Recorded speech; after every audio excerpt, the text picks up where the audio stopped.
ఆర్యవైశ్యులకు భద్రాచలం ముక్కోటి ఏకాదశి ఆహ్వానం. గజ్వేల్ రామదాసుగా రామకోటి రామరాజుకు అభినందన. సిద్దిపేట జిల్లా గజ్వేల్లో ఆర్యవైశ్య నాయకులకు భద్రాచల దేవస్థానం ముక్కోటి ఏకాదశి ఆహ్వాన పత్రికలు భక్తిరత్న జాతీయ అవార్డు గ్రహీత శ్రీరామకోటి భక్త సమాజం వ్యవస్థాపక అధ్యక్షుడు రామకోటి రామరాజు గురువారం నాడు అందజేశారు. ఈ సందర్భంగా ఆయన మాట్లాడుతూ గత 3 ఏళ్లుగా భద్రాచల కళ్యాణానికి గోటి తలంబ్రాలు అందించిన ఘనత వీరిదే అన్నారు. వ్యాపారంతో పాటు భక్తి, సేవా కార్యక్రమాలు నిర్వహించడం ఆర్య వైశ్యులకే సాధ్యమని అన్నారు. గజ్వేల్ ప్రజ్ఞాపూర్లో నిత్యం వివిధ సేవా కార్యక్రమాలు నిర్వహిస్తున్న ఆర్య వైశ్యులకు భద్రాచలం ముక్కోటి ఏకాదశి ఆహ్వాన పత్రికను అందజేయడం జరిగిందని, ఉత్తర ద్వారం ద్వారా ముక్కోటి దేవతలు దర్శన భాగ్యం పొందడం ఎన్నో జన్మల పుణ్యమని అన్నారు. గారి ఆధ్వర్యంలో మా రామకోటి రామరాజు గారు మా గజ్వేల్ ఆర్యవేశ మిత్ర బృందానికి భద్రాద్రి సీతారామచంద్ర భగవానుని ఉత్తరాధార దర్శనం 30 తారీఖు కన్నుల పండుగగా జరిగే ఆ కార్యక్రమానికి మమ్మలను ఆహ్వానిస్తూ ఇప్పుడే నాకు ఉత్తరాధార దర్శనం పత్రిక ఇవ్వడం జరిగింది. పూర్వజన సుకృతంగా భావిస్తూ మేము ప్రతి సంవత్సరం 3 సంవత్సరాల నుండి అక్కడి నుంచి గోటి తలంబ్రాలు ఒడ్లు తీసుకొచ్చి మా గజ్వేల్ పట్టణంలో ఆర్యవైశ్య సంఘమే కానీ, శివాలయమే కానీ,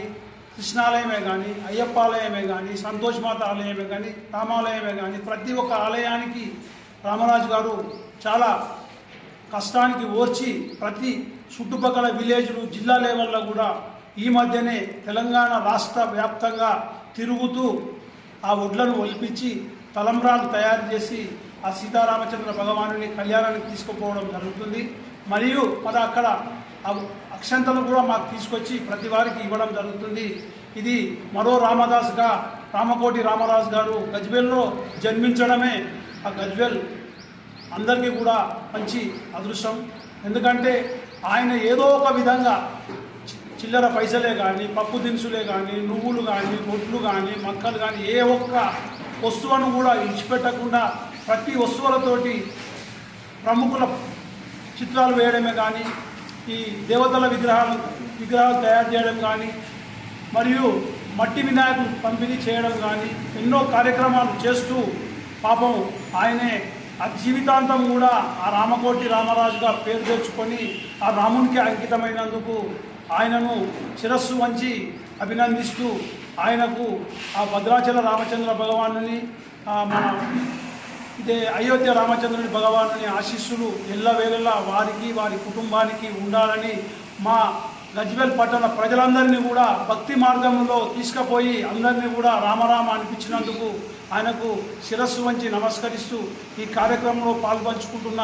మా చక్లం కృష్ణమూర్తి అన్న కానీ, మా చేపర్తి శేఖర్ గారు కానీ, మా ప్రశాంత్ గారు కానీ, మా ఉమేష్ గారు కానీ, మా వెంకటేష్ గారు కానీ, మా చల్ల మల్లేశం గారు కానీ, మా దొంతుల సత్యనారాయణ కానీ, మరియు ఇక్కడికి విచ్చేసిన మా కాశీనాథ్ అన్న గారు కానీ, మా ప్రశాంత్ కానీ, నాగేంద్రం అన్న కానీ, రమేష్ కానీ ప్రతి ఒక్కరికి ఎవరైనా భిక్షపదన్న ప్రతి ఒక్కరికి పేరు పేరున అభినందనలు తెలియజేస్తూ ఈ కార్యక్రమంలో పాల్గొన్నందుకు వారికి కూడా సీతారామచంద్ర భగవానుని ఆశీస్సులు ఎల్లవేళలా ఉండాలని ఆ భగవంతుని ప్రార్థిస్తున్నాను.